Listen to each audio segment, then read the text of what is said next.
Okay, so like we said, we're Jenna, Cleo, and Jeremy, and our topic today is how to use your patient portal.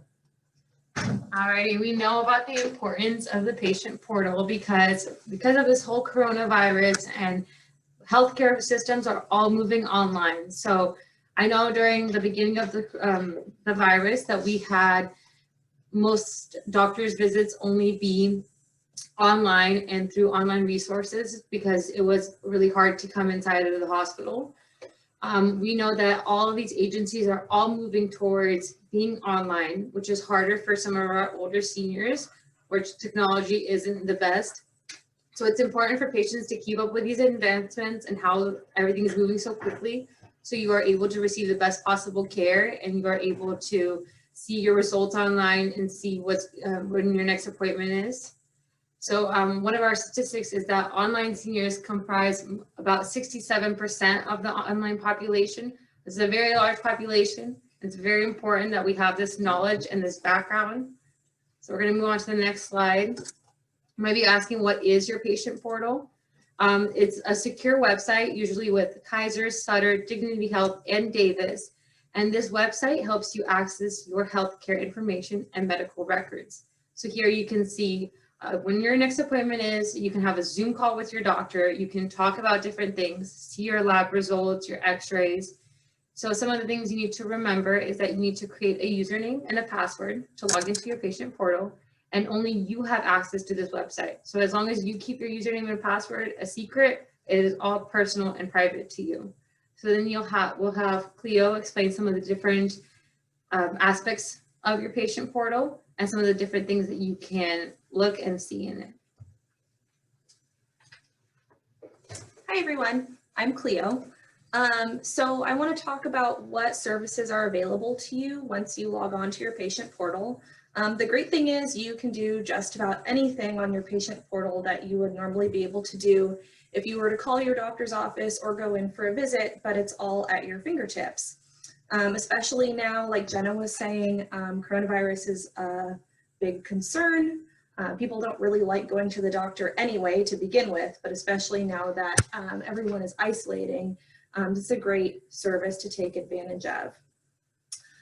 So I'll just go through a couple of the things on the list here and give you some examples of how you can use the patient portal to your advantage. One of the things on here is reviewing your labs and imaging studies. Sometimes, you go see your doctor and they're giving you a lot of information about your lab work, maybe an x-ray result, a CT scan, and it's a lot to take in when you're sitting there in the office, and you might get home and think to yourself, like, what did we just talk about? Well, if you go online, you can usually review these results and just kind of take it in on your own time if you're trying to remember, what you guys talked about and what the recent numbers were for you. Another thing that you can do is you can complete forms online. Most doctors' offices ask you to come 15 minutes early, 30 minutes early, whatever, and fill out all that screening paperwork in the beginning where you are filling out your contact information, your medical history. Maybe they'll have you do a COVID screening paper. Most of that stuff you can actually do online in advance and save yourself and your doctor time. So then when you show up at the office, that's already in their system and ready to go. The other thing I wanted to talk about is your immunization history. This is one that I've personally used my patient portal for a lot because as nursing students, we're always having to submit our immunization records. So it's really easy to go online on your patient portal, find that list of your immunizations, and keep it up to date that way. The other thing on here is scheduling appointments. Much easier to do it online than even to call sometimes. And the other great thing is that you have access 24/7. So if you're sitting at home and it's 11 o'clock at night and you're like, oh my gosh, I need to make that appointment, I totally forgot. You don't need to wait until the office is open. You can just go online right now, schedule that appointment, and get it done. The last point I wanted to bring up from this list was your medication list. I think it's a really great idea, especially for seniors, to have a list that's up to date of their medication regimen. a lot of people are taking multiple medications, and they're all sorts of really difficult names to remember. All the pills look the same. It's hard to keep track of. So if you go on your patient portal, you can usually print a list of your medications and how your doctor has prescribed them. And that's a great thing to have on hand, especially if you should, God forbid, end up in the hospital. It's great to have that paper copy with you, because then you can just hand that to your doctor or nurse and they'll know exactly what you take without any of the guesswork. So that's kind of just the highlights that I wanted to review on this slide. So the advantages, we kind of touched on a lot of these, but the 24-hour access to your medical information is a big one. Again, like I said, you don't need to wait for your doctor's office hours to open or to talk to a receptionist. You can do this all at any time from anywhere that you have an internet connection. So that includes your laptop, a desktop computer, a tablet, your smartphone with internet access. You can go to your daughter or son's house and get your medical information. So that's one of the, I think, the biggest advantages of the patient portal. Eliminating phone tag. No one likes to do the back and forth calling thing. So making your appointments online kind of saves you from that. And then the last point I wanted to bring up was that the patient portal is really advantageous for individuals who have family members that are helping them keep track of their medication regimen and their appointments. So Jeremy's going to talk a little bit about keeping your password safe, but there are circumstances where you can give your password to a trusted loved one who's been helping you take care of you, and they can access your information too. Okay, continue. So step one, you have to be able to find your patient portal in order to use it. So like we were saying, you need to have a working internet connection. The good news is if you're watching this right now, you do. So that's a great start. Getting that is kind of more than we can go into for this presentation, but once you have that internet connection, there's a few ways to actually find your patient portal. You need to know what medical group you belong to. So the major ones here are Kaiser, Sutter Health, and Dignity Health. And then you can see on the slide here, we've listed 3 links. Those will take you directly to the patient portal for each of those networks. But even if you don't write down or have access to this link right here, you can just go on Google and you can do a search for patient portal, and you put it like in quotes. So the search engine recognizes that as one phrase, patient portal, and then Kaiser Roseville or whatever hospital you're looking for. And usually that'll be one of the first hits on the search engine. Will take you directly to that login page. So on the next slide, you'll see kind of what that looks like. So it'll be kind of official looking website here where you'll put in your user ID and password. And now I'm going to hand it off to Jeremy. Okay, so we want to talk quickly about keeping your information protected. Like Cleo just said, there are instances where you can give your username and password to a trusted loved one, especially if that's someone who helps you manage your healthcare. When it comes to creating a password, you're going to have to do that when you log on to the website for the first time. Sometimes they also want you to change those periodically, say every 6 months to a year.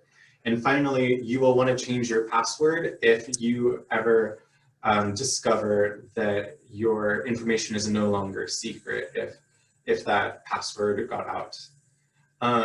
Social media, such as Facebook and Instagram, they may not be hosted on a secure website and are often visible to the public. So don't ever post your information like that online.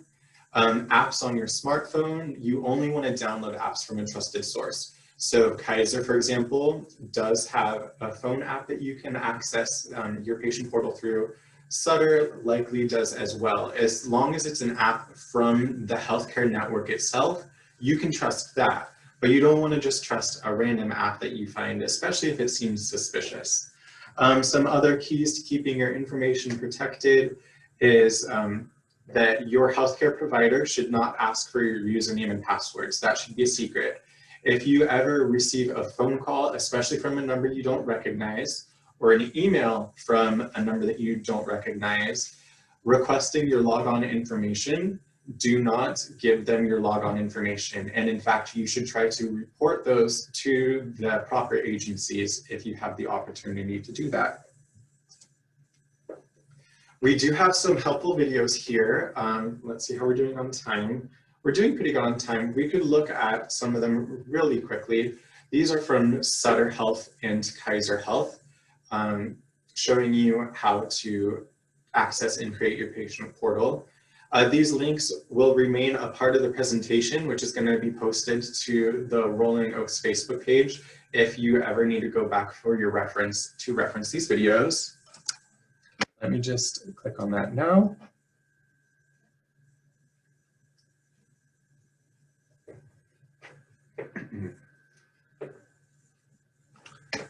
And can I get a thumbs up if we are still seeing the screen? It should have flipped over to YouTube now. Sometimes our busy lives make it hard to stay on top of everything that's sports.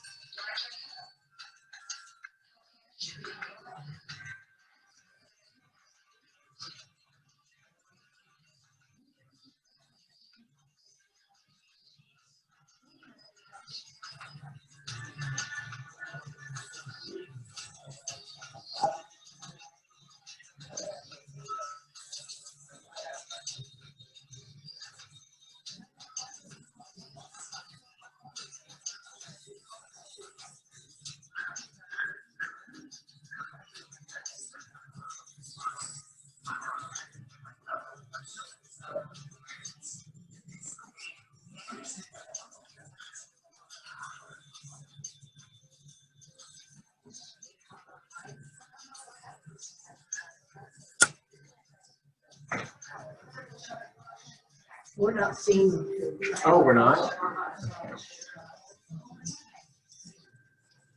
I know. That's unfortunate. I sent you something on the chat, but it's, okay. There it is. Okay. Sorry about that, guys. I just heard that we're not seeing the video. I apologize. Those links, though, will be posted to the Facebook page for you to go back in the future for your own reference.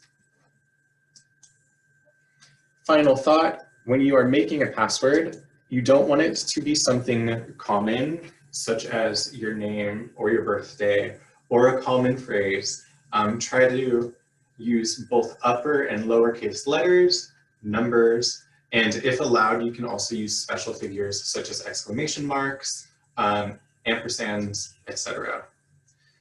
This has a website from the government just about health IT, keeping your information safe, etc. Like we mentioned in the beginning, being aware of your patient portal and healthcare IT is a goal of the 2030 Healthy People report. Do we have any questions at this time? Feel free to put a question in the chat.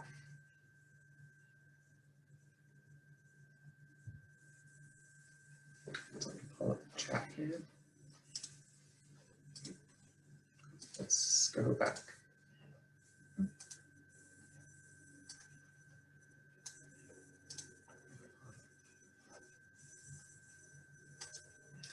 Okay, seeing that there are no questions in the chat at this time, let me just put up the link to our survey. If you wouldn't mind taking this survey, it should only take a couple of minutes. That will take us to a Google form with a couple of questions. We're just trying to gauge if this video was helpful, or if this presentation was helpful, if you feel that you learned anything from it. So it is just there. It's going to be open for a little bit. We would really appreciate it. And then we also have some references here. I'm going to go ahead and stop sharing our screen. Great. Well, thank you so much for coming. And we'll stop the recording as well.